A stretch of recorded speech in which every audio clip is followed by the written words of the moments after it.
बंधुओं नमो नमः। मैं नितिन शुक्ल संस्कृत ज्ञानामृतम के यूट्यूब चैनल पर आप सभी साथियों का बहुत बहुत स्वागत अभिनंदन करता हूं। जैसा कि आप सभी को ज्ञात है कि अन्य प्रदेशों में होने वाली प्रतियोगी परीक्षाओं में रामायण एक ऐसा विषय है जहां पर वह हर प्रदेशों में लगभग लगभग पूछा जाता है जितनी भी प्रतियोगी परीक्षाएं होती हैं। तो आज मैं आप लोगों के समक्ष रामायण का सामान्य परिचय इस विषय को लेकर के उपस्थित हुआ हूँ। चूँकि यह जो विषय है चाहे उत्तर प्रदेश में हो, चाहे बिहार में हो, अथवा झारखंड में हो, अथवा उत्तराखंड आदि प्रदेशों में हो, या फिर राजस्थान आदि प्रदेशों में, वहाँ पर हर जगह रामायण का सामान्य परिचय पूछा जाता है। तो ऐसे प्रतियोगी बंधु जिनके सिलेबस में रामायण का सामान्य परिचय है वो सभी इस वीडियो को खूब आराम से देख सकते हैं और मैं आपको आश्वस्त करता हूं कि यह वीडियो आपके लिए बहुत ही लाभप्रद होगा। बंधुओं, यदि आपको चैनल अच्छा लगे तो इसे सब्सक्राइब कर लें और वीडियो को लाइक करें, जिससे मैं और प्रोत्साहित हूं और अच्छे अच्छे वीडियो आपको उपलब्ध करवा सकूं। तथा मेरे चैनल को वीडियो को शेयर करें ताकि उससे और अन्य बंधुओं तक यह वीडियो प्राप्त हो सके और उन्हें भी लाभ हो सके संस्कृत के कार्य में। बंधुओं, आज हम लोग वाल्मीकि रामायण कृत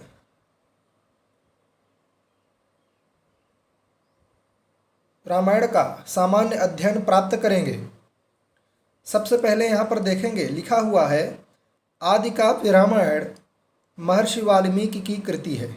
आदि काव्य रामायण यह आदि काव्य है। इसी को आर्ष काव्य भी बोलते हैं। इसी को क्या कहते हैं? आर्ष काव्य भी कहते हैं।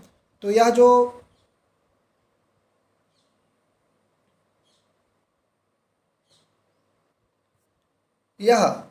जो रामायण है वह महर्षि वाल्मीकि की कृति है। ठीक है, किनकी कृति है? यह महर्षि वाल्मीकि की कृति है। आगे देखेंगे यहाँ पर लिखा हुआ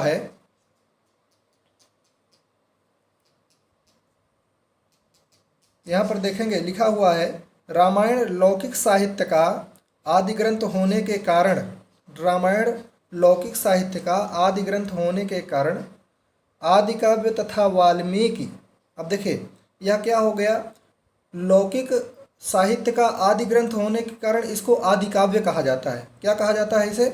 इसे आदि काव्य कहा जाता है। इसे आर्ष काव्य भी कहा जाता है। इसे क्या कहा जाता है? आर्ष काव्य भी कहा जाता है। और महर्षि वाल्मीकि को आदि कवि कहा जाता है। क्या कहा जाता है? आदि कवि भी कहा जाता है और आर्ष कवि कहा जाता है। क्या कहा जाता है? आदि कवि और आर्ष कवि, ये दोनों कहा जाता है। इनका रचना काल जो है वह माना जाता है, रचना काल 500 ईसा पूर्व लगभग माना जाता है। तो रचना काल को अगर लें तो रचना काल में 500 ईसा पूर्व माना जाता है और कुछ विद्वान 700 ईसा पूर्व भी मानते हैं। तो इन दोनों को समझ लेंगे। कुछ विद्वान 500 ईसा पूर्व मानते हैं और कुछ विद्वान 700 ईसा पूर्व मानते हैं। इन दोनों में काफ़ी भ्रम भी है और अन्य विद्वानों ने अलग अलग अपने अपने मत को प्रकट किया है और उनके अनुसार अलग अलग कालखंडों में इसको मान्यता दी गई है। देखेंगे रामायण का जो विभाजन हुआ है वह किसमें है? सर्गों में है। साथियों, बता दें कि वाल्मीकि रामायण किसमें विभक्त है? वह सर्गों में है और कांडों में विभक्त है ना। कांड हैं और कांड के अंदर क्या है? अलग अलग सर्ग हैं। तो इसमें जो कुल मिलाकर के जो सर्ग हैं उनकी संख्या कितनी है? वो 645 सर्ग हैं। और जो कांड हैं, कांडों की संख्या कितनी है? 7 कांड हैं। तो 7 कांड हो गए और 645 सर्ग हो गए। यह बहुत ही इम्पोर्टेंट है, इसको जरूर स्मरण कर लीजिएगा। सर्ग अक्सर पूछ लिया जाता है और कहीं भी सामान्य परीक्षा होगी तो सामान्य परीक्षा का तो यह सामान्य सा प्रश्न है कि रामायण में कितने सर्ग हैं, यह तो बहुत ही सामान्य सा प्रश्न है, इसमें पूछने में कोई समस्या नहीं होगी। आगे देखेंगे।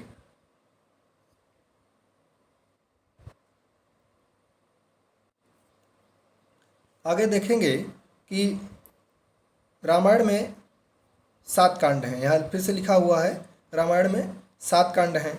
अब देखेंगे जो प्रथम कांड है उसका क्या नाम है, तो प्रथम कांड का नाम है बालकांड। प्रथम कांड कौन सा है, प्रथम कांड का नाम बालकांड है, और दूसरे का नाम अयोध्या कांड है, फिर किष्किंधा कांड है, फिर सुंदर कांड है, फिर युद्ध कांड है, और फिर उत्तर कांड है। इस प्रकार जो प्रथम कांड है, जो प्रथम कांड है उसका नाम क्या हो गया, उसका नाम हो गया बालकांड। उसका नाम क्या हो गया, बालकांड।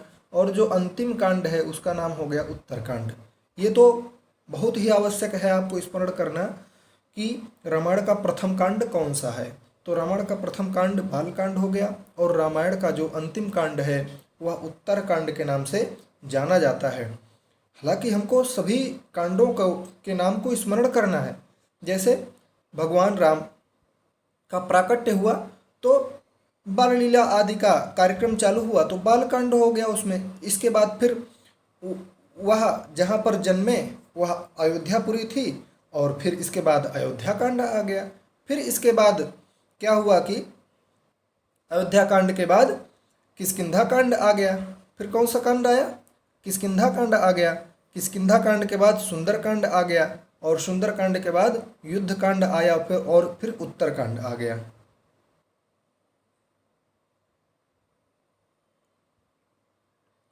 इसमें एक कांड साथियों नहीं लिखा हुआ है, और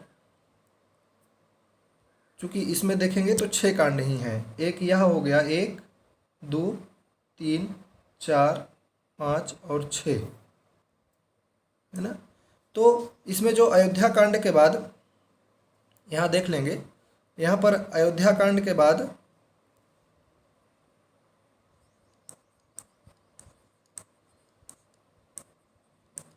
अरण्य कांड। अयोध्या कांड के बाद कौन सा कांड आता है, अरण्य कांड। बाल कांड हुआ, फिर अयोध्या कांड हुआ। फिर इसके बाद भगवान राम ताटका का वध करने के लिए अरण्य गए, जंगल गए, तो वहाँ पर अरण्य कांड आ गया।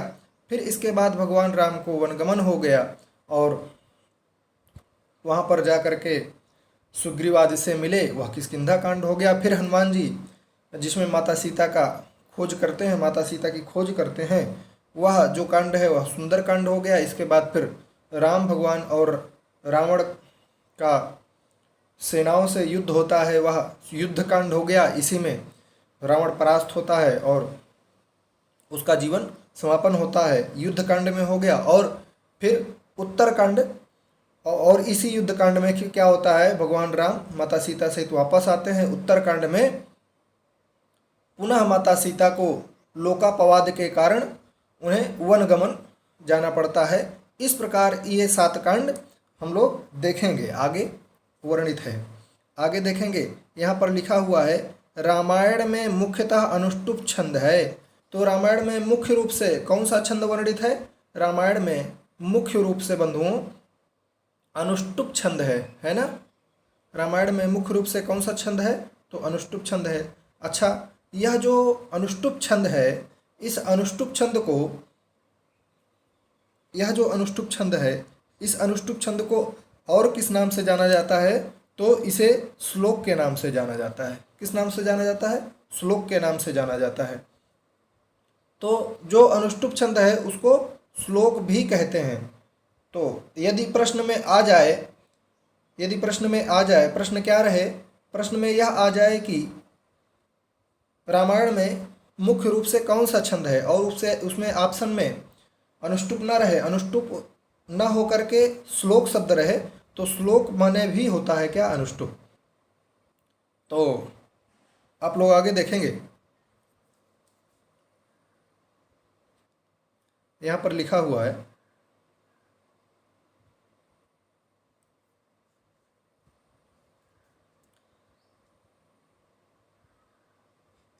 गायत्री मंत्र 24 वर्ण होते हैं। गायत्री मंत्र में कितने वर्ण होते हैं, 24 वर्ण होते हैं। अतः यह मान्यता है कि इसको आधार मानकर रामायण में 24,000 श्लोक लिखे गए।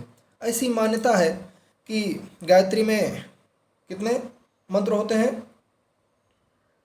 24 मंत्र, 24 वर्ण होते हैं। तो इन्हीं को आधार मान करके रामायण की रचना की गई और प्रत्येक 1,000 श्लोक के बाद 1,000 श्लोक के बाद गायत्री का एक वर्ण आता है। इस प्रकार ऐसी मान्यता है और ऐसा है भी। ठीक है, आगे देखेंगे।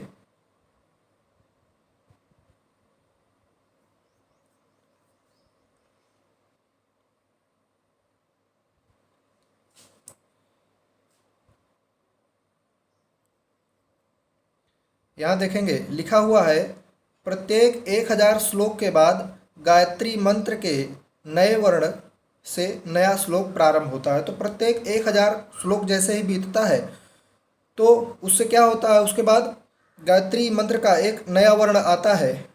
जैसे मान लीजिए भू आया, फिर भुआ आएगा, फिर स्वा, इस प्रकार एक एक वर्ण 24 बार आएगा और 1,000 वर्ण, 1,000 श्लोक के बाद प्रत्येक एक नया वर्ण आता है। फिर आगे देखेंगे, संस्कृत साहित्य में इतिहास संज्ञक 2 ग्रंथ प्राप्त होते हैं, एक रामायण हो गया और एक महाभारत हो गया। महाभारत में तो बहुत सारा इतिहास प्राप्त होता है, रामायण में भी इतिहास प्राप्त होता है और यह आदि काव्य के नाम से जाना जाता है। संस्कृत वाङ्मय में प्राप्त कथाओं, देखेंगे संस्कृत वाङ्मय में प्राप्त कथाओं के अतिरिक्त संसार में अनेक राम कथाओं जैसे अध्यात्म रामायण, कंब रामायण आदि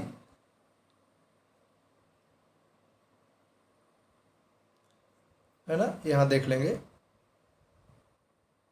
अध्यात्म रामायण, कंब रामायण, अद्भुत रामायण आदि राम विषयक काव्यों का मूल उपजीव्य स्वीकार किया गया है। बता रहे हैं कि संस्कृत वाङ्मय में अनेक रामायण और भी प्राप्त होती हैं। उनमें तो जो विशेष रूप से है, एक है अध्यात्म रामायण, है ना, और एक अद्भुत रामायण। एक कौन सी है? अद्भुत रामायण है और एक कंब रामायण है। इस प्रकार आदि आदि राम विषयक काव्य जो है प्राप्त होते हैं किसमें? संस्कृत वाङ्मय में। और इनका जो उपजीव्य है वह क्या है? रामायण ही है। रामायण को ही आधार लेकर के इन ग्रंथों को लिखा गया है। आगे देखेंगे,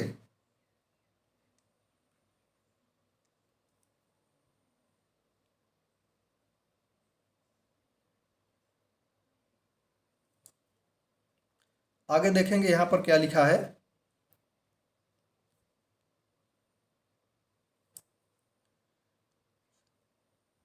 रामायण तथा महाभारत दोनों महाकाव्य के रूप में प्रसिद्ध हैं। वाल्मीकि कृत रामायण आदि काव्य है। रामायण और महाभारत दोनों महाकाव्य के रूप में प्रसिद्ध हैं और जो रामायण है वह वाल्मीकि कृत रामायण आदि काव्य के नाम से प्रसिद्ध है। रामायण केवल एक नायक विषयक होने से परिक्रियात्मक इतिहास स्वीकार किया जाता है। रामायण में क्या है कि नायक एक ही हैं। इसमें नायक क्या हैं? नायक एक हैं। इसमें जो नायक हैं वो क्या हैं? एक हैं। इसलिए यह जो रामायण है इसे क्या कहा जाता है? परिक्रियात्मक। क्या कहा जाता है? परिक्रियात्मक कहा जाता है।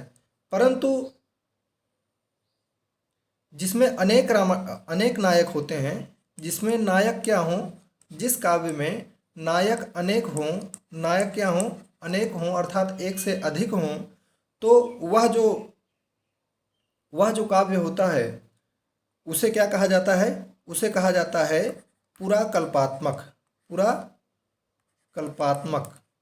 ठीक है, उसे पुराकल्पात्मक कहा जाता है।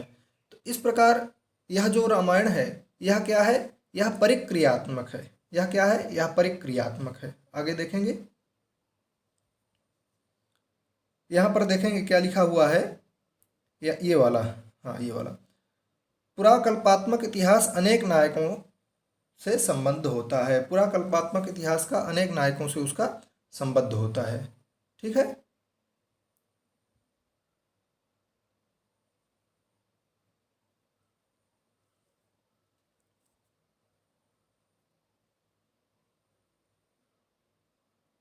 चलिए,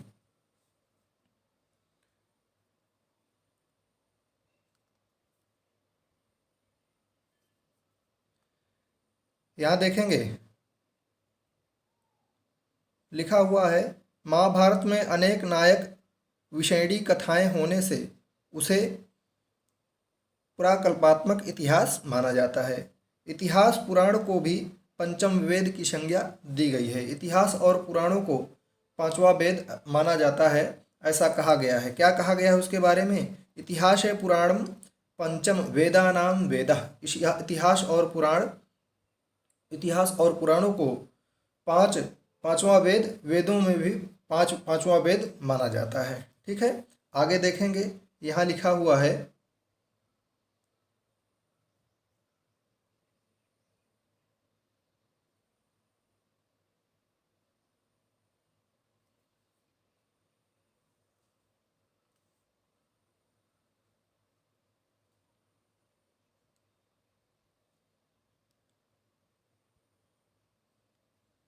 ऋषि वाल्मीकि के द्वारा विरचित होने के कारण इसे आर्ष काव्य भी कहा जाता है। ऋषि वाल्मीकि के द्वारा विरचित होने के कारण यह जो वाल्मीकि रामायण है इसे क्या कहा जाता है? इसे आर्ष काव्य भी कहा जाता है। और ब्रह्मा की आज्ञा से वाल्मीकि ऋषि ने रामायण को रचा, ब्रह्मा की आज्ञा से। तो पूछ लेगा, कभी कभी प्रश्न पूछ सकता है कि यह जो रामायण की रचना हुई, किनके कहने पर वाल्मीकि ने रामायण की रचना की, या किनसे प्रेरित होकर के भगवान वाल्मीकि ने रामायण की रचना की? तो ब्रह्मा जी के आदेश से वाल्मीकि ने रामायण की रचना की। रामायण महाकाव्य में राम धीरोदात्त क्षत्रिय नायक हैं। तो भगवान राम किस प्रकार के नायक हैं? तो इसमें जो भगवान नायक हैं वह धीरोदात्त क्षत्रिय नायक हैं। आगे देखेंगे,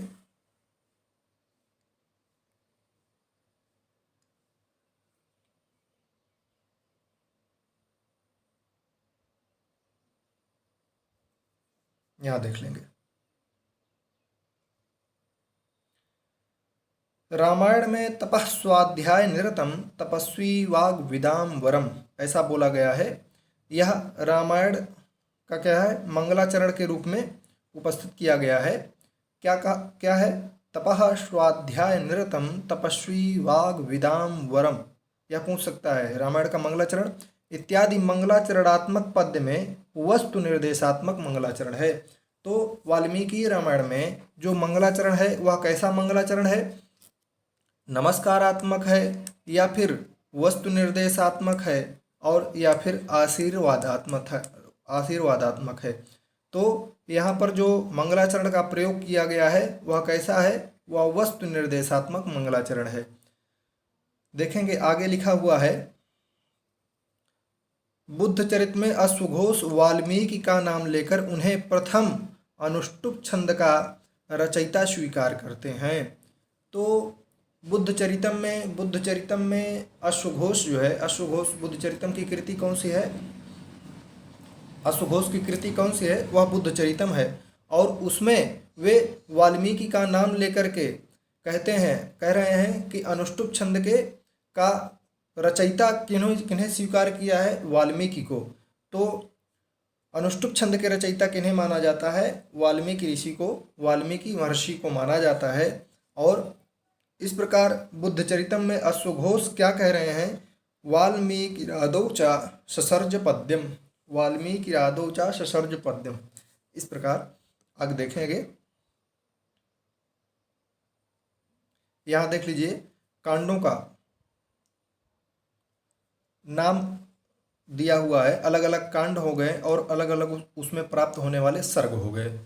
तो जो प्रथम कांड है वह बाल कांड है और इसमें 77 सर्ग पाए जाते हैं। तो इसका जो है सर्ग भी आप स्मरण कर लीजिएगा, क्योंकि यह प्रथम कांड है। प्रथम और जो अंतिम वाला कांड है इसका तो सर्ग जरूर से जरूर याद कर लीजिएगा। दो चीज़ें याद करना है, एक तो प्रथम कांड का नाम और उसमें कितने सर्ग हैं। इसके बाद सबसे अंतिम वाला जो कांड है उत्तर कांड, उसमें उसका नाम उत्तरकांड और उसमें सर्गों की संख्या कितनी है, ये एक हो गया। दूसरा हो गया कि इसमें सबसे अधिक सर्ग वाला कांड कौन सा है, ये हो गया। और इसमें सबसे कम सर्ग वाला कांड कौन सा है, ये चार बातें इसमें याद करना है। और वैसे तो आपको सभी कांडों के नाम तो स्मरण रखना ही है, परंतु सर्गों की अगर बात करें तो प्रथम सर्ग और अंतिम सर्ग, इनके नाम याद रखना है, कितने कितने सर्ग प्राप्त होते हैं, तथा जो सबसे अधिक सर्ग हैं वह किसमें है, और जो सबसे कम सर्ग हैं वह, इतना याद आपको करना है। तो प्रथम सर्ग का नाम, प्रथम कांड का नाम बाल कांड है, और इसमें सर्गों की संख्या कितनी है, 77 सर्ग हैं। द्वितीय कांड का नाम क्या है, अयोध्या कांड है, और इसमें सर्गों की संख्या कितनी है, 119 सर्ग हैं। कितने हैं, 119। थोड़ा सा बड़ा कर देते हैं, ये देखिए।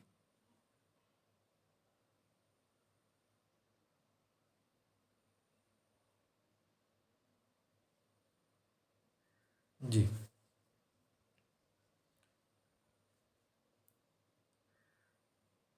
अयोध्या कांड द्वितीय कांड है, और इसमें सर्गों की संख्या कितनी है, 119 है। जो अरण्य कांड है, अरण्य कांड में सर्गों की संख्या कितनी है, 75 है। किष्किंधा कांड में सर्गों की संख्या कितनी है, इसमें है सर्गों की संख्या 67 है। यह सबसे न्यून सर्ग है, न्यून, ठीक है। इसी में सबसे कम सर्ग हैं, देखेंगे 67 सर्ग, ठीक है। और इसके बाद सुंदरकांड है, पांचवा सर्ग, जो जिसमें सर्गों की संख्या कितनी है, 68 है। और फिर युद्ध कांड है, जिसमें सर्गों की संख्या 128 है, और यह सबसे बड़ा है। यह सबसे क्या है, यह सबसे बड़ा है। तो सबसे न्यून वाला किष्किंधा कांड, चौथा चौथा और छठा, चौथा छोटा है और छठा बड़ा है। इस प्रकार आप लोग याद कर लीजिएगा। उत्तरकांड, जिसमें सर्गों की संख्या कितनी है, 111 है, 111 है। तो प्रथम कांड हो गया बालकांड, द्वितीय हो गया अयोध्या कांड, और तीसरा हो गया अरण्य कांड, फिर चौथा हो गया किष्किंधा कांड, फिर हो गया पांचवा सुंदर कांड, और इसके बाद जो छठा हो गया वह हो गया युद्ध कांड, और सातवां कौन सा कांड हो गया, सातवां कांड हो गया उत्तरकांड। तो इस प्रकार हम लोग यह अध्ययन कर रहे हैं, उसमें कांड कितने हो गए, और यह सारी चीजें सामान्य परिचय में ही, रामायण के सामान्य परिचय में आ जाएंगी। प्रिय बंधुओं, आगे देखेंगे और भी रामायण के विषय में कुछ बताया जा रहा है, उसे भी आप लोग देख लेंगे।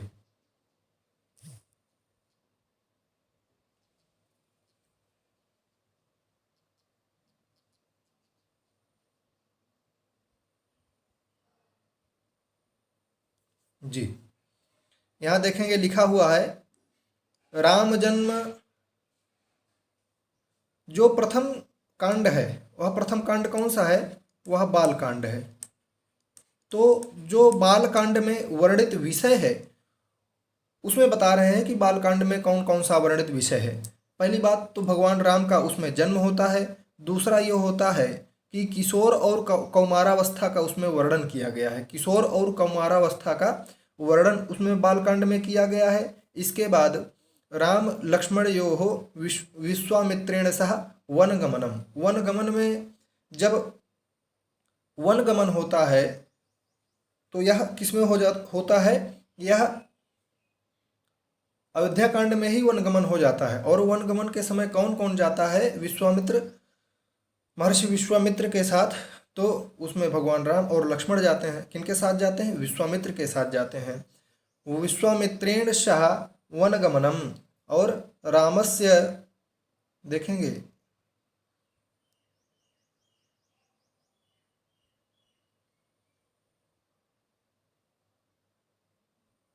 लिखा हुआ है, रामस्य सीतया सा विवाह च, यह किसमें हो रहा है, यह सब बालकांड में हो रहा है, ठीक है। इसके बाद देखेंगे यहाँ लिखा हुआ है, राम जन्म एवं शिक्षा, शिक्षा भी इसी में प्राप्त होती है, और ताड़का का वध भी इसी कांड में होता है, किसमें, बालकांड में। और सीता का विवाह भी इसी में, भगवान राम और सीता का विवाह हो जाता है, और चारों भाइयों का विवाह होता है, लक्ष्मण भरत शत्रुघ्न आदि का, सभी का विवाह इसी कांड में हो जाता है। फिर इसके बाद देखेंगे क्रौंच वध की घटना इसी में है। फिर अयोध्यापुरी का वर्णन भी इसी में है, और ऋषि श्रृंग तथा शांता के विवाह का वर्णन भी इसी किसमें है, आपके बालकांड में ही उसका वर्णन आया है, वह विषय प्रदर्शित किया गया है, लिखा गया है। दशरथ द्वारा अश्वमेध यज्ञ करवाया जाता है, यह विषय भी आपको इसी में प्राप्त हो जाएगा। इसके बाद आप देखेंगे ऋषि श्रृंग के द्वारा दशरथ का पुत्रेष्ट यज्ञ कराया जाता है। तो जो ऋषि श्रृंग थे वो महाराज दशरथ के जामाता थे, अर्थात दामाद थे, तो वही पुत्रेष्ट यज्ञ करते हैं, वही पुत्रेष्टि यज्ञ करने के लिए आते हैं, ठीक है। और यज्ञकर्ता वही होते हैं, यज्ञ को करने वाले पुरोहित के रूप में वही आते हैं।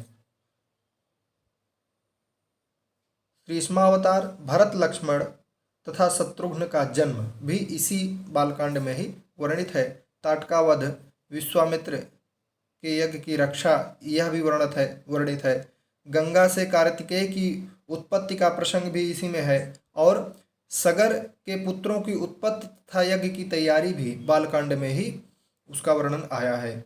और भगीरथ की तपस्या और गंगावतार, यह भी इसमें वर्णन है। मिथिला गमन, अहल्या का उद्धार, अहल्या देखिए ये बहुत इंपॉर्टेंट है, इसको याद रखिएगा।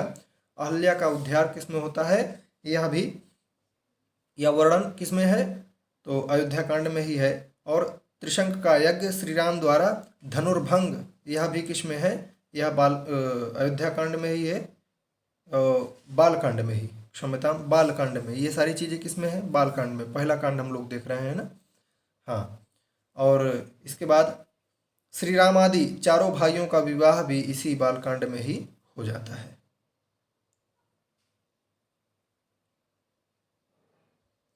इसी में एक वर्णन और आता है, वामनावतार होता है। वामनावतार और सागर मंथन का वर्णन भी इसी में आ जाता है, तो वामनावतार भी याद रख लीजिएगा। और आगे देखेंगे जो दूसरा कांड है वह कौन सा है, तो अयोध्या कांड। कौन सा, अयोध्या कांड।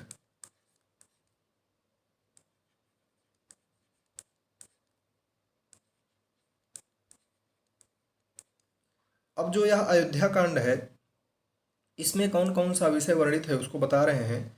तो कह रहे हैं, इसमें लिखा हुआ है, कैकेय्याः प्रेरणया दशरथः रामं वनं गमयति। कैकेयी के प्रेरणा से, कैकेयी की प्रेरणा मतलब वह जो वर मांगती हैं, वर के रूप में भगवान राम के लिए वनवास ही मांगती हैं। तो इस प्रकार कैकेयी जो है, इस प्रकार दशरथ रामम वनम गमयति, भगवान राम वन इसमें जाते हैं, ऐसा वर्णन है, ऐसा प्रस्ताव पारित होता है। दशरथस्य मृत्यु, दशरथ की मृत्यु अयोध्या कांड में ही हो जाती है। और भरतस्य चित्रकूटः प्रयाणम, भरत जो है चित्रकूट के लिए प्रयाण करते हैं, भरत भगवान राम से मिलने के लिए चित्रकूट के लिए प्रस्थान करते हैं। ततः रामस्य पादुका नयनम इत्यादि। क्या होता है कि भगवान राम से मिलने के लिए भरत चित्रकूट जाते हैं, परंतु भगवान राम वापस नहीं आते हैं। तो भगवान राम की पादुकाओं को लेकर के भरत वापस वहाँ से चले आते हैं और उन्हीं को राज सिंहासन पर स्थापित करके राज्य का संचालन करते हैं। इस प्रकार इसी में राज तिलक का वर्णन है और वनवास का भी इसी में वर्णन है। और दशरथ मरण तथा भरत मिलाप, यह किसमें है, ये सब सारे विषय अयोध्या कांड में ही हैं। और राज्याभिषेक का प्रस्ताव भी इसमें पारित होता है। मंथरा एवं कैकेयी प्रसंग भी इसी में है। और दशरथ के विलाप का वर्णन भी इसी अयोध्या कांड में ही है।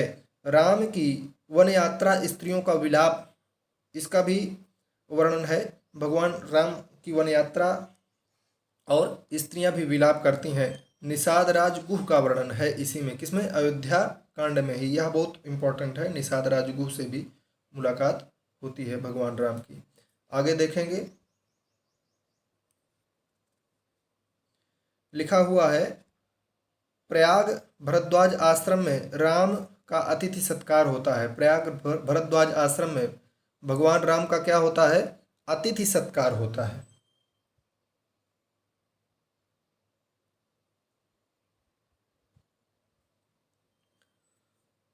तो भरद्वाज आश्रम कहाँ पर है? यह प्रयाग में है और वहाँ पर अतिथि सत्कार होता है। यह भी अयोध्या कांड में है। चित्रकूट में की महत्ता एवं शोभा का वर्णन है। चित्रकूट धाम जहाँ पर भगवान राम रहे हैं, वह उसकी भी महत्ता और शोभा का वर्णन है इसमें। अयोध्या कांड में ही राजा दशरथ का दिवंगत होना एवं नारियों का करुण विलाप का वर्णन भी है अयोध्या कांड में। दशरथ का अंत्येष्टि संस्कार, यहाँ संस्कार हो जाएगा ऊपर, ये दशरथ का अंत्येष्टि संस्कार एवं भरत का राज्य न स्वीकार करना, इसका वर्णन भी है। भरत की वन यात्रा एवं चित्रकूट यात्रा का वर्णन भी इस अयोध्या कांड में है। भरत संताप एवं राज चिन्ह स्वरूप चरण पादुका लेकर अयोध्या आगमन, यह वर्णन भी इसी अयोध्या कांड में ही आपको मिल जाएगा। आगे देखेंगे, लिखा हुआ है, जाबालिका नास्तिक मत एवं राम द्वारा उसका खंडन किया जाता है। इसके बाद जो अयोध्या कांड में जो वर्णन है वह ये है कि अनुसूया द्वारा सीता का सत्कार, अनुसूया का वर्णन भी इसमें है, यह ध्यान रखिएगा, इम्पोर्टेंट है। अनुसूया संवाद इसको बोल देंगे। और पातिव्रत धर्म का उपदेश इसमें दिया जाता है। इसके बाद अंतिम सर्ग में दंडकारण्य में प्रवेश, ठीक है। इसके बाद जो तीसरा कांड है, तीसरे कांड का प्रारंभ हो जाता है। और तीसरा कांड है कौन सा? तो तीसरा कांड अरण्य कांड। कौन सा है? अरण्य कांड है। तो इसमें बताया गया है कि अरण्य कांड में क्या क्या विषय वर्णित हैं। तो जो सबसे पहला विषय बताया गया है, अत्र राम लक्ष्मण सीता नाम वने निवासः, है ना। राम लक्ष्मण और सीता, माता सीता को वन में निवास होने का वर्णन है। राक्षसा नाम संहारा, राक्षसों का इसमें संहार भी होता है। खरदूषण आदि आते हैं, शूर्पणखा आती है। इसमें क्या होता है? उनका संहार, उनकी सेनाओं का संहार भी वर्णन है किसमें? अरण्य कांड में। और फिर आप देखेंगे कि इसमें क्या है, रावणस्य कपट रूपेण सीतापहरण, भगवान राम की पत्नी जो माता सीता है उनका अपहरण कौन कर लेता है? रावण कर लेता है। उसका वर्णन भी किसमें है? अरण्य कांड में ही है। दंडक वन निवास भी है इसमें, और खरदूषण का वध भी है, और शूर्पणखा वृत्तांत भी है, और सीता हरण भी इसमें है। किसमें? यह सारे विषय किसमें है? अरण्य कांड में। इसके बाद जो चौथा कांड है वह कौन सा कांड है? तो चौथा जो कांड है वह किष्किंधा कांड आता है। कौन सा कांड आता है? किष्किंधा कांड आता है। किष्किंधा कांड में सीतायाः अन्वेषणाय सुग्रीवेण शाकं रामस्य मैत्री और बालेह हननम, बाली का हनन होता है। किसमें? जो किष्किंधा कांड होता है, किष्किंधा कांड में इसी बात पर मैत्री ही होती है और यह समझौता होता है कि हम बाली का हनन कर देंगे और आप स्वयं अपने सहित आप पूरी सेना के साथ हमारी सहायता करेंगे, भगवान राम, ऐसा उनके द्वारा यह समझौता होता है। तो सीता यह अन्वेषणम, माता सीता का अन्वेषण का वर्णन है। सुग्रीवेण साकम रामस्य मैत्री, सुग्रीव के साथ भगवान राम की मैत्री का वर्णन है। और बाले हननम, बाली का हनन भी इसी में हो जाता है। किसमें? यह सारे विषय किष्किंधा कांड, जी, किष्किंधा कांड में वर्णित है। सुग्रीव मिलन, बाली वध, हनुमान द्वारा सीता की खोज का वर्णन भी इसमें आया है, ठीक है। और अब जो पांचवा जो आपका जो कांड है वह कौन सा है? तो पांचवा कांड कौन सा है? सुंदरकांड है। सुंदरकांड में देखेंगे क्या क्या विषय वर्णित हैं वाल्मीकि रामायण के अनुसार। तो जो पांचवा कांड है, हनुमतः समुद्र तरणम, भगवान हनुमान समुद्र को लांघ जाते हैं, इसका वर्णन है। समुद्र को लांघ करके कहाँ पर पहुँच जाते हैं? भगवान हनुमान समुद्र को लांघ करके लंका में पहुंच जाते हैं जहां माता सीता होती हैं। सीतया सा हनुमतः संभाषणम, माता सीता के साथ हनुमान जी का संभाषण होता है जब वह मुद्रिका गिराते हैं उनको और मुद्रिका देखती हैं, फिर इसके बाद उनका दोनों का संभाषण होता है। और क्या है, तो लंका दहनम, है ना, लंका का दहन होता है किसमें, सुंदरकांड में। पुनः किष्किंधाम आगत्य रामाय सूचना प्रदानम, पुनः भगवान हनुमान किष्किंधा आते हैं और वहाँ पर आकर के भगवान राम को सारी सूचनाएं बताते हैं। यह सारा वर्णन किसमें है, यह आपका पूरा किष्किंधा कांड में ही है। फिर लंका सौंदर्य, लंका के सौंदर्य, सोने की लंका थी तो उसकी सौंदर्यता का वर्णन भी है। और हनुमान का सीता को धैर्य बंधाना, इसका वर्णन भी है। इसके बाद जो छठा कांड है वह कौन सा है, वह युद्ध कांड है। और इसमें सर्वबृहत, यह सबसे बड़ा कांड है, ठीक है। सबसे न्यून, सबसे छोटा वाला सर्ग वाला कांड कौन सा है, तो वह है चौथा कांड। और उसका क्या नाम है, तो पहला कांड हो गया आपका बाल कांड, द्वितीय हो गया अयोध्या कांड, तीसरा हो गया अरण्य कांड, और चौथा कौन सा हो गया, किष्किंधा कांड। तो छोटा वाला किष्किंधा हो गया, और सबसे बृहत हो गया कौन सा, यह बृहत हो गया आपका युद्ध कांड। युद्ध कांड में देखेंगे क्या क्या है, तो अत्र रावणेन शाकम, इसमें क्या है, अत्र रावणेन शाकम रामस्य सेनाया युद्धम, रावण के साथ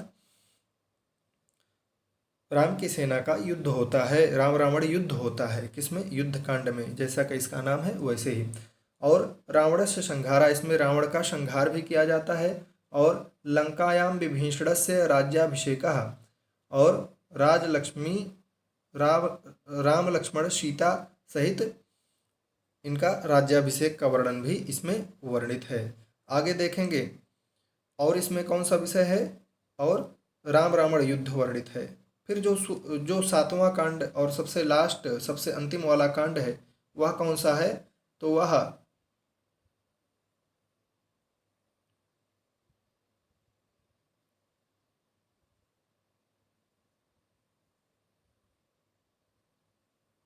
जी यहाँ देख लेंगे। सातवां कांड है उत्तरकांड, और इसमें सीतायाः विषये अपवादं श्रुत्वा श्रीरामेण सीतायाः वन प्रेषणम, सीता के विषय में अपवाद सुन करके श्री राम, भगवान राम सीता को वन भिजवा देते हैं, इसका वर्णन है। और वाल्मीकेः आश्रमे, यहाँ पर आश्रम हो जाएगा, यहाँ पर क्या हो जाएगा, यहाँ पर यहाँ आश्रम हो जाएगा, आश्रम।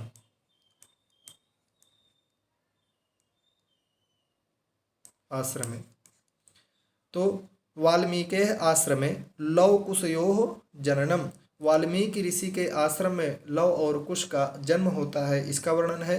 फिर अश्वमेध यज्ञस्य वर्णनम, अश्वमेध यज्ञ का वर्णन है। लव कुशाभ्याम रामायण गानम तथा सीतायाः रसातले प्रवेशः, इसके बाद क्या है, अश्वमेध यज्ञ का वर्णन है जिसमें लव और कुश अश्वमेधी यज्ञ को बंधक बना लेते हैं, तथा लव कुशाभ्याम रामायण गानम, लव और कुश के द्वारा रामायण का गान किया गया है उसका भी वर्णन है। तथा सीतायाः रसातले प्रवेशः, माता सीता का रसातल में प्रवेश करने का वर्णन भी इसी उत्तरकांड में है। राम का अयोध्या आगमन, राम का अयोध्या आगमन और सीता निर्वासन तथा लव कुश का जन्म, यह सब उत्तरकांड में वर्णित विषय है। आगे देखेंगे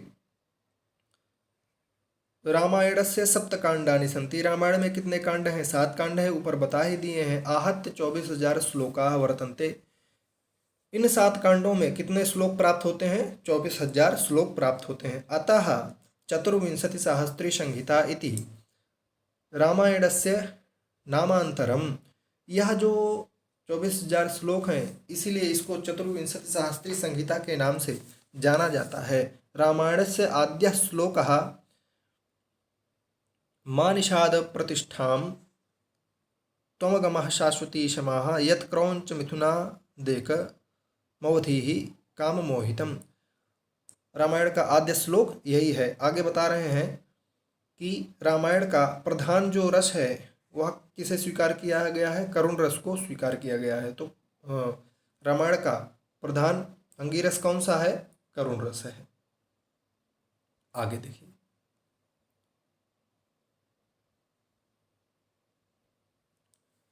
यहाँ देखेंगे लिखा हुआ है, वाल्मीकि के शोक से श्लोक की उत्पत्ति हुई है, जैसा कि आनंदवर्धन ने कहा है।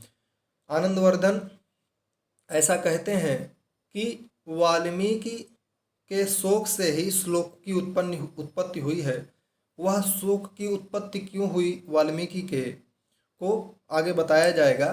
तो आनंदवर्धन उस उनके विषय में क्या कहते हैं, शोका श्लोकत्वमागतः, शोक से ही श्लोक की उत्पत्ति हो गई। जैसे ही वो देखे कुछ शोक, ऐसा विषय शोक उत्पन्न हुआ, तो उस शोक रूपी विषय को देख करके उनके मुंह से श्लोक निकला, है ना।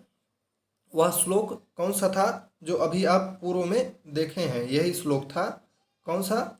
मां निषाद प्रतिष्ठाम, यहाँ पर मां निषाद प्रतिष्ठाम त्वमगमः शाश्वती क्षमा यत् क्रौंच मिथुनादेक मवधि काम मोहितम। इस प्रकार यह श्लोक निकला हुआ था।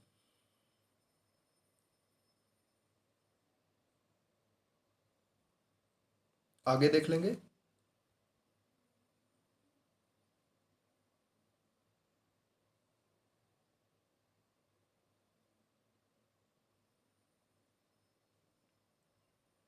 जी, यहाँ देखेंगे लिखा हुआ है, वाल्मीकि, हाँ यह तो हो गया था, ये वाला है। रामायण में 24,000 श्लोक हैं, अतः इसे चतुर्विंशति शास्त्री संहिता के नाम से भी जाना जाता है। यह सब आप पढ़ ही लिए हैं। रामायण के प्रमुख 4 संस्करण, उसका भी आप देख लीजिए, यह बहुत ही महत्वपूर्ण है। एक बम्बई संस्करण है, देवनागरी संस्करण इसको बोलते हैं। यह सर्वाधिक अत्यंत प्रसिद्ध संस्करण है। इसके बाद बंगाल संस्करण है। कौन सा संस्करण है? बंगाल संस्करण है। यह भी बहुत ही इम्पॉर्टेंट है। इसके बाद कश्मीर संस्करण है। कौन सा? कश्मीर संस्करण, जो पश्चिमोत्तरीन संस्करण है। यह कैसा संस्करण है? पश्चिमोत्तरीन संस्करण है। और इसके बाद जो चौथा संस्करण है वह दक्षिण भारत संस्करण है, जो मद्रास से प्रकाशित होता है। तो ये 4 संस्करण आपको स्मरण ही रखना है कि बम्बई संस्करण कौन सा है? देवनागरी संस्करण है, सर्वाधिक प्रसिद्ध है। तो यहाँ से प्रश्न आते हैं, इन्हें भी आप ध्यान रखिएगा। आगे देख लेंगे।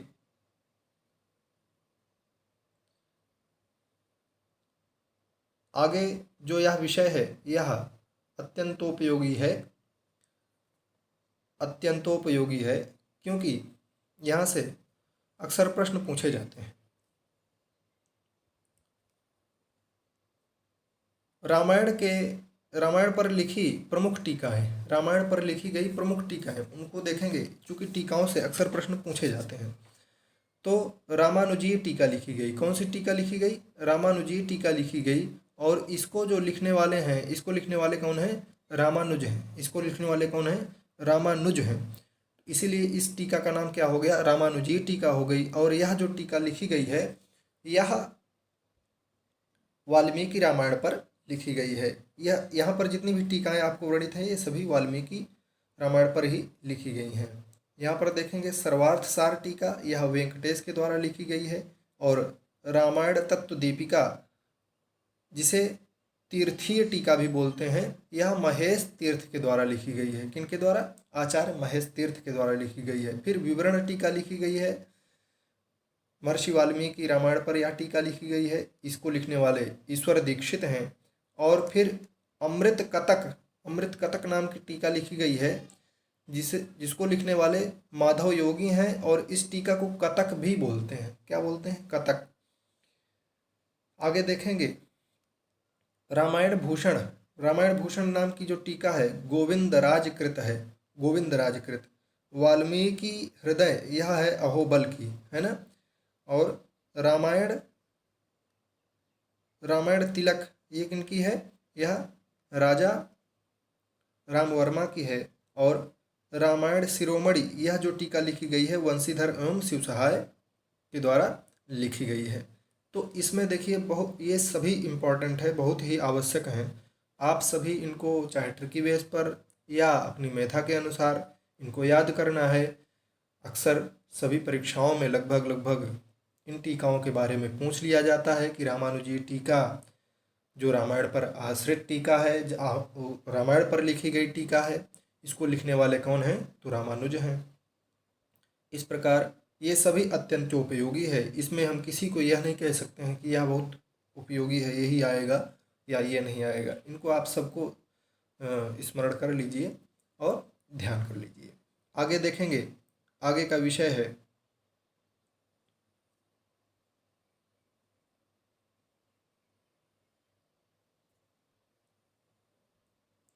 आगे लिखा हुआ है यहाँ पर,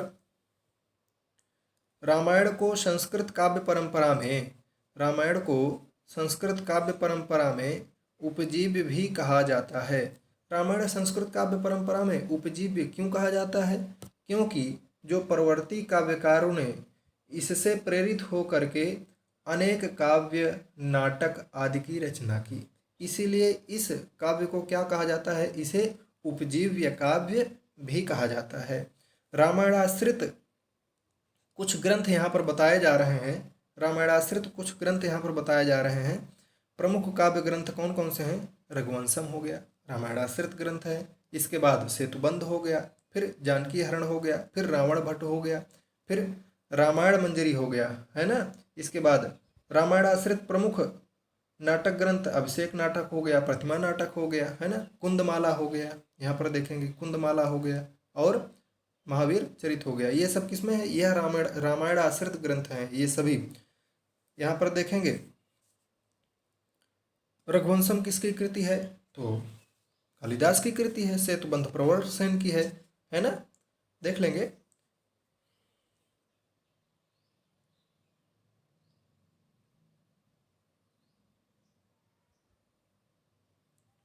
यह जो रघुवंशम है किनकी कृति है? तो कालिदास की कृति है, सेतुबंध प्रवर सेन की कृति है।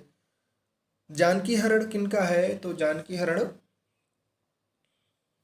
हरण कुमारदास की कृति है। और रावण वध यह किनकी कृति है? आगे इनका वर्णन भी है, आगे इन ग्रंथों का के लेखक का नाम भी आपको उसकी सारणी दिखेगी, परंतु यहाँ विषय आया है तो रावण वध किनका है? भट्टी का है संभवतः, देख लीजिएगा।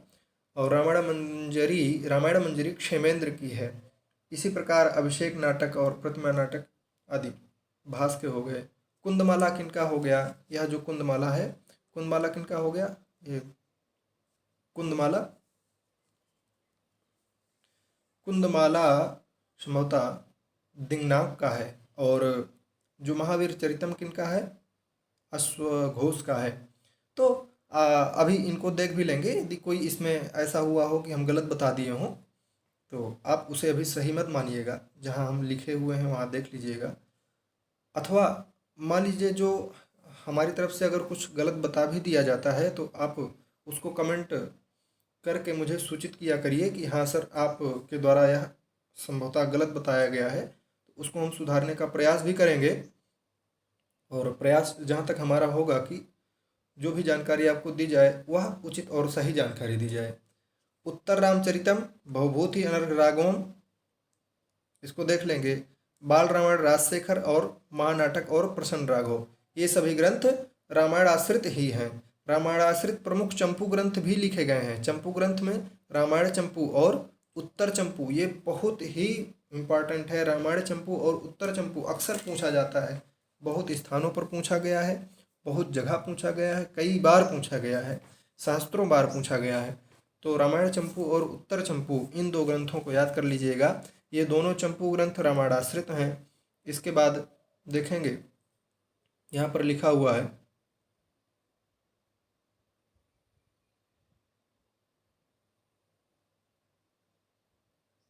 जी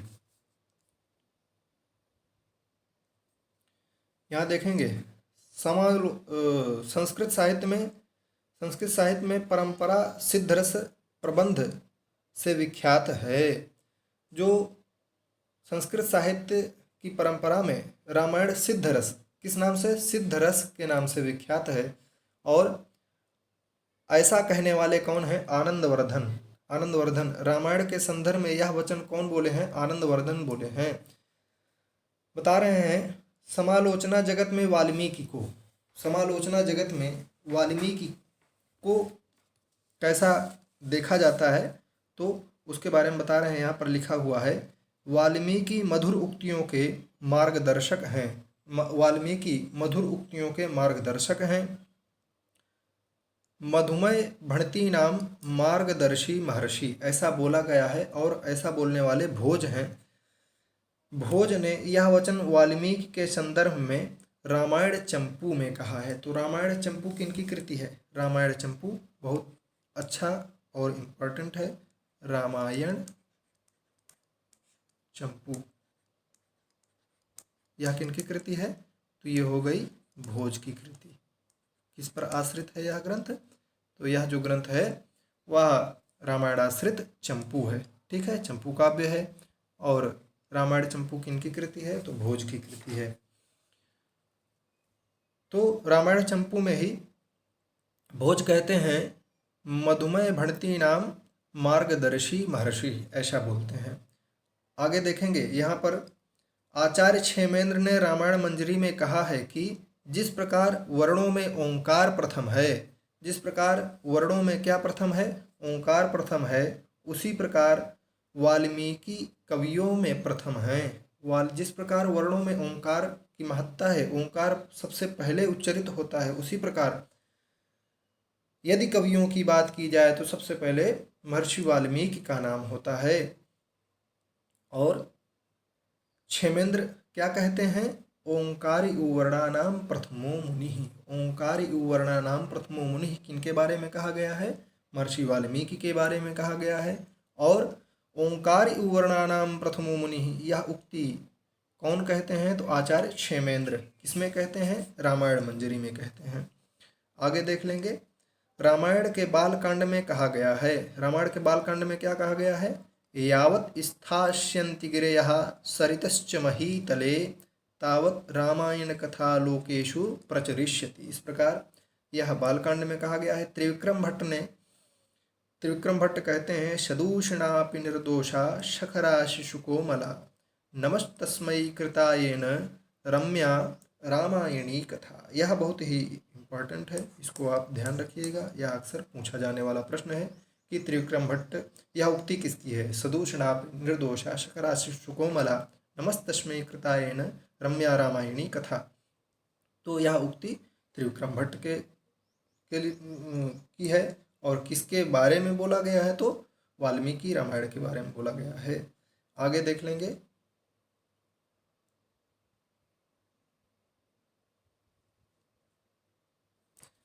यहाँ पर देखेंगे लिखा हुआ है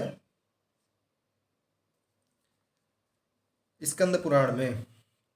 स्कंद पुराण में भी रामायण के बारे में कुछ कहा गया है। वो क्या कहा गया है? रामायण आदि काव्यम सर्व वेदार्थ सम्मतम। रामायण आदि काव्य हैं, ऐसा सभी वेद आदि पुराण आदि कहते हैं। अन्य रामायण ग्रंथ देख लेंगे। योग वशिष्ठ। योग वशिष्ठ जो है एक रामायण ग्रंथ है जो जिसका मूल रामायण वाल्मीकि रामायण ही है। और यह जो है योग वशिष्ठ योग वशिष्ठ एक रामायण है जो जिसका उपजीव्य एक प्रकार से कह लिया जाए तो वह मूल रूप से वाल्मीकि रामायण ही है। उसी को आधार मान करके वो योग वशिष्ठ रामायण अर्थात वशिष्ठ रामायण बनाई गई। और राम को वशिष्ठ ऋषि द्वारा प्रदत्त उपदेशों का संग्रह है इसमें। यह जो वशिष्ठ रामायण है इसलिए इसका वशिष्ठ रामायण यह नाम प्रसिद्ध हुआ, रखा गया। और चूँकि इसमें वशिष्ठ ऋषि जो है भगवान राम को उपदेश देते हैं। रामायण से 4000 श्लोक अधिक हैं, अतः इसे महारामायण भी कहते हैं।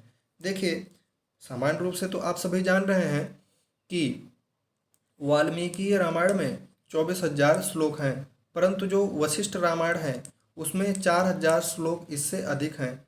तो इसमें कितने श्लोक हो गए? इसमें श्लोकों की संख्या हो गई 28,000। ठीक है, आगे देख लेंगे अध्यात्म रामायण। यह ब्रह्मांड पुराण के उत्तर खंड का एक भाग है। तो जो अध्यात्म रामायण है उसका जन्म कहाँ से हुआ है? ब्रह्मांड पुराण। ब्रह्मांड पुराण का उत्तराखंड जो है वह अध्यात्म रामायण ही है। उसकी एक अलग से अध्यात्म रामायण बना दिया गया। ठीक है, रामायण पर आश्रित ग्रंथ हैं, उनको देख लेंगे। रामायण पर आश्रित ग्रंथ कौन कौन से हैं? तो एक तो हम लोग देख ही लिए हैं, योग वशिष्ठ, यह एक रामायण है, यह रामायण पर आश्रित है। अध्यात्म रामायण, यह भी आ, रामायण पर आश्रित है। कंब रामायण, यह भी रामायण पर आश्रित है। और अद्भुत रामायण, ठीक है। और आगे देख लेंगे, यहाँ कंब रामायण जो है तमिल भाषा में है, यह ध्यान रखिएगा। तमिल भाषा में रामायण, कंब रामायण किस भाषा में है? तो तमिल भाषा में है। बहुत ही इम्पोर्टेंट है, बहुत ही आवश्यक है, इसे जरूर से जरूर आप लोग स्मरण रखिएगा। अगस्त्य रामायण है, यह भी रामायण रामायण पर आश्रित है। फिर रंगनाथ रामायण जो तेलुगु में है, किसमें है? तेलुगु में है। फिर कृत्तिवास रामायण जो बंगला भाषा में है। ये अलग अलग रामायण है जो रामायण पर ही आश्रित हैं। फिर इसके बाद जो 8वां है देख लीजिए, रामचरितमानस की तुलसीकृत है ना, तुलसीदास कृत अवधी भाषा में यह है, रामचरितमानस उसका नाम है। फिर रामायण पर आधारित कुछ महाकाव्य हैं, उनको देख लेंगे। रघुवंश महाकाव्य, यह रघुवंश महाकाव्य रामायण पर आश्रित है और इसके लेखक कौन है? कालिदास हैं। रामचरित, कवि अभिनंद, रामचरित भी रामायण पर आश्रित है और इसके लेखक कौन हुए? कवि अभिनंद हुए। रावणवध भट्टी हुए। और सेतुबंध के कौन हुए? प्रवरसेन हुए। और जानकी हरण के लेखक कौन है? कुमारदास। ये बहुत ही इंपॉर्टेंट है, ये सभी को आपको स्मरण करना है जरूर से जरूर। रामायण मंजरी के कौन है? क्षेमेंद्र हैं। रघुनाथाभ्युदय, इसके वामन भट्ट बाण है। और राघव पांडुविम के कर्ता कौन है? माधव भट्ट हैं।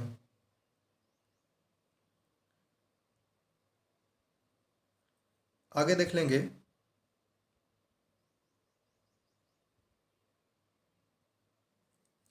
आगे यहाँ पर देखेंगे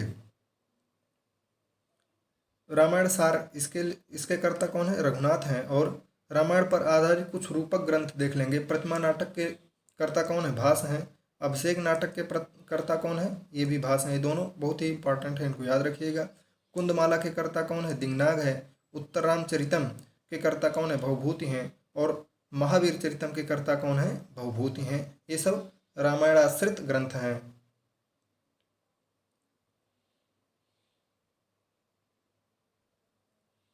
आगे देखेंगे, यहाँ लिखा हुआ है, एक बाल रामायण लिखी गई, उसके कर्ता कौन है? राजशेखर हैं, है ना। अनर्घ राघवम के कर्ता कौन है? मुरारी हैं। और प्रसन्न राघव के कर्ता कौन है? जयदेव हैं। ये बहुत ही इम्पॉर्टेंट कृति हैं और उसके कर्ता हैं ये आप। और ये सब रामायण आश्रित ग्रंथ हैं, इनको याद रखिएगा। आश्चर्य चूड़ामणि, इसके कर्ता कौन है? शक्तिभद्र हैं। जानकी परिणय, इसके कर्ता कौन है? रामभद्र हैं। दामोदर मिश्र, हनुमान नाटक के कर्ता कौन हुए? दामोदर मिश्र हुए। यह महानाटक है, यह क्या है? महानाटक है। रामायण आश्रित कुछ चंपू काव्य हैं, कुछ चंपू ग्रंथ हैं, उसको भी देख लेंगे। तो रामायण आश्रित चंपू ग्रंथों को देखते हुए सबसे पहले हमें यह मिलता है कौन? रामायण चंपू। रामायण चंपू के कर्ता कौन है? भोज हैं। अत्यंत उपयोगी और अत्यंत महत्वपूर्ण। उत्तर चंपू के कर्ता कौन है? वेंकटाध्वरी, यह जरूर स्मरण रखिएगा। चंपू राघव के कर्ता कौन है? अनंताचार्य। ये सब चंपू, ये सब रामायण आश्रित चंपू हैं, ठीक है। और अमोघ राघव, ये किनकी कृति है? दिवाकर की कृति है। और रामचंद्र चंपू, ये विश्वनाथ की कृति है। आगे देख लेंगे बंधुओं, ज़्यादा से ज़्यादा 20 मिनट मैं और आपका समय लूँगा। यह जो विषय हम लोग अभी अध्ययन कर रहे हैं, इसी के बारे में कुछ प्रश्नमाला है, कुछ प्रश्न हैं जिनका सीधे उत्तर लिखा हुआ है, ये देखिए। तो हम लोग 10 मिनट और इसमें समय लेकर के 20-30 प्रश्न हैं, उनको जल्दी जल्दी देख लेंगे। तथा यदि यह वीडियो आपको अच्छा लग रहा हो तो वीडियो को लाइक करें और चैनल को सब्सक्राइब कर लें, ताकि मेरे द्वारा जो भी अपलोड वीडियो किया जाए उसका नोटिफिकेशन आपको अविलंब प्राप्त हो सके। तथा वीडियो को अधिक से अधिक शेयर करें, ताकि अन्य बंधुओं तक यह वीडियो पहुंच सके और उन्हें भी लाभ हो सके। आगे देखेंगे, यहाँ पर प्रश्न है पहला, संस्कृत साहित्य आदि काव्यम किमस्ति। संस्कृत साहित्य में आदि काव्य क्या है? संस्कृत साहित्य में आदि काव्य किसे कहा जाता है? तो संस्कृत साहित्य में आदि काव्य के नाम से किसे जाना जाता है? वह रामायण को जाना जाता है। आगे देख लेंगे। आगे दूसरा प्रश्न है, रामायण से रचयिता कह। तो रामायण के रचयिता कौन है? वाल्मीकि हैं। स्कंद पुराणानुसारम वाल्मीकि पितुर्नाम किम, तो प्रचेतस है ना। इनके पिता का नाम क्या है? प्रचेतस। इसीलिए महर्षि वाल्मीकि को प्राचेतस कहा जाता है। इसीलिए महर्षि वाल्मीकि को प्राचेतस कहा जाता है, क्योंकि इनके पिता का क्या नाम है? प्रचेतस है। और ऐसा वर्णन किसमें आया है? यह स्कंद पुराण के अनुसार आया है। वाल्मीकि वास्तविक नाम किमस्ति। वाल्मीकि, महर्षि वाल्मीकि का वास्तविक नाम रत्नाकर और अग्निशर्मा ऐसा मिलता है। पूर्व जन्म संस्कार वशात, पांचवा प्रश्न देखेंगे, पूर्व जन्म संस्कार वशात वाल्मीकि कस्मिन् कर्मणि संलग्न। पूर्व जन्म के कर्म के अनुसार वाल्मीकि किस जन्म में संलग्न थे? तो व्याध कर्मणि, व्याध है ना, शिकार आदि के कर्म में संलग्न थे पूर्व जन्म में के कर्म के अनुसार। वाल्मीकि कस्य छंदसः आविष्कर्ता, यहाँ बड़ा आ हो जाएगा, आविष्कर्ता। तो वाल्मीकि किस छंद के आविष्कर्ता हैं? तो अनुष्टुप छंद के। अनुष्टुप छंद या श्लोक छंद इसी को बोलते हैं। रामायणम कस्मिन् युगे लिखितम वाल्मीकिना। रामायण की रचना किस युग में वाल्मीकि के द्वारा की गई है? तो त्रेता युग में। त्रेता युग में महर्षि वाल्मीकि ने रामायण की रचना की थी। फिर संस्कृत साहित्यालोचना परंपरायाम रामायणम किम कथ्यते। संस्कृतस्यालोचना परंपरायाम, संस्कृत के आलोचकों की परंपरा में रामायण को क्या कहा जाता है? सिद्धरस काव्य कहा जाता है। ठीक है, आगे देख लेंगे। 9वां प्रश्न देख लेंगे। यहाँ है, रामायणस्यांगिरसः कोस्ति। रामायण का अंगिरस कौन सा है? तो वह करुण रस है। इसके बाद 10वां प्रश्न देखेंगे, रामायणे प्रत्येक शास्त्रोपरिकस्य मंत्राक्षरस्य निक्षेपः। रामायण के प्रत्येक 1000 श्लोक के बाद किस मंत्र का आक्षेप किया गया है? वह है गायत्री मंत्र। इसके बाद गायत्री मंत्रे कति वर्णाः भवन्ति। गायत्री मंत्र में कितने वर्ण होते हैं? चतुर्विंशति, अर्थात 24 वर्ण होते हैं। 12वां प्रश्न देख लेंगे, वाल्मीकि रामायणस्य अपरम नाम किम। वाल्मीकि रामायण का अपर नाम क्या है? तो यहाँ गलत है ऑप्शन, इसको काट करके क्या हो जाएगा? चतुर्विंशति सहस्त्री संहिता। 13वां प्रश्न देख लेंगे, रामायणस्यानुसारेण ऋषियो भवन्ति दृष्टा। रामायण के अनुसार ऋषि क्या होते हैं? तो दृष्टारः, दृष्टा होते हैं। रामायणस्यानुसारेण कवयो भवन्ति। रामायण के अनुसार कवि क्या होते हैं? तो क्रांतदर्शिनः, क्रांतदर्शी होते हैं। रामायणे कति कांडानि सन्ति। रामायण में कितने कांड हैं? आप सभी जानते हैं, उसमें 7 कांड हैं। और रामायणस्य प्रथम कांडमस्ति। रामायण का प्रथम कांड कौन सा है? बालकांड है। रामायण से अंतिम कांडम किमस्ति? तो वह है उत्तरकांड। और रामायणे सर्गाणाम संख्या कति? तो 645 सर्ग प्राप्त होते हैं। ये सब आप स्मरण रखिएगा। रामः कस्मिन् वंशे उत्पन्नो भवत। भगवान राम का जन्म किस वंश में हुआ? तो इक्ष्वाकु वंशे। इसके बाद रामस्य राजधानी अयोध्या कस्याः नद्याः तटे आसीत्। जो भगवान राम की राजधानी अयोध्या थी, वह किस नदी के तट पर थी? तो सरयू नद्याः, सरयू की नदी पर, सरयू के तट पर थी। रामः सीतायाः परित्यागम किमर्थम कृतवान। भगवान राम सीता का परित्याग क्यों किए? लोकापवाद भवेन, लोकापवाद के भय से। हनुमान कस्य अवतारो मन्यते। भगवान हनुमान को किसका अवतार माना जाता है? तो रुद्रस्य अवतारो मन्यते, है ना, हनुमतः। और आगे देखेंगे, हनुमतो मातृ नाम किमासीत। भगवान हनुमान के माता का क्या नाम था? तो अंजनी। इनकी माता का क्या नाम था? अंजनी। इसलिए अंजनी लाल कहा जाता है, इन्हें अंजनी सुत कहा जाता है। रामायणस्य प्रतिनायकः कः। रामायण का प्रतिनायक कौन है? तो रावण है ना। खलनायक कौन है रामायण का? रावण है। इसके बाद देखेंगे, रावणस्य मातृनाम किमासीत। किमस्ति, रामायण के रावण के माता का क्या नाम था? तो कैकेयी नाम था। 27 नंबर प्रश्न देख लेंगे। रावणः चंद्रहासम कस्मात् स्वीचकार। रावण जो चंद्रहास तलवार लिया था, उसको जो प्राप्त हुई थी, वो किसके द्वारा प्राप्त हुई थी? भगवतः शंकरात्, भगवान शंकर के द्वारा, भगवान शंकर से। अंगद चंद्रकेतु द्वयोः पुत्रयोः जनकः कः। अंगद और चंद्रकेतु ये दोनों पुत्र किनके हैं? तो लक्ष्मणः, ये लक्ष्मण के दो पुत्र हैं। और अंगद आगे देख लेंगे। चलिए, भरतस्य पत्नी का आसीत, भरत की पत्नी का क्या नाम था? तो मांडवी नाम था। शत्रुघ्नस्य पत्नी का आसीत, शत्रुघ्न की पत्नी का क्या नाम था? श्रुतकीर्ति था। रामायणे अंगदः कस्य पुत्र आसीत, अंगद किनके? वानरराज बाली के पुत्र थे। कौन? अंगद। आगे देख लेंगे। अंगदस्य मातृनाम किम आसीत, अंगद के माता का क्या नाम था? तो तारा था, है ना। आगे देख लेंगे। बाली, ये पूरा हो जाएगा। बाली कस्य राज्यस्य राजा आसीत, बाली किस राज्य के राजा थे? तो पंपापुरस्य, पंपापुर के राजा थे। सुग्रीवस्य पत्नी नाम किम आसीत, सुग्रीव की पत्नी का क्या नाम था? वृषा। और सुग्रीवस्य राजधानी कुत्र आसीत? तो किष्किंधा। इस प्रकार बंधुओं, हम लोग रामायण का सामान्य परिचय देखे, प्रश्नमाला भी देखे। प्रश्नमाला इसलिए देखे ताकि हमको ये अवबोध हो जाए कि किस प्रकार से प्रश्न आएंगे। इन प्रश्नों में जैसे एक ही ऑप्शन था, लेकिन वहाँ पर 4 ऑप्शन 5 ऑप्शन आपको दिए रहेंगे, तो उसमें से एक जो ऑप्शन रहेगा जो शुद्ध होगा, जो सही होगा, उसी को आपको चुनना रहेगा और उसी का चयन करके आप परीक्षा को उत्तीर्ण करेंगे। आपको यदि यह वीडियो अच्छा लगा हो तो प्लीज़ इसे लाइक करें और चैनल को अवश्य सब्सक्राइब कर लें ताकि मेरे द्वारा निर्गत वीडियो का नोटिफिकेशन आपको प्राप्त हो सके। बेल आइकन को भी अवश्य दबा दें और सबसे अधिक तो वीडियो को शेयर करें। बहुत बहुत धन्यवाद।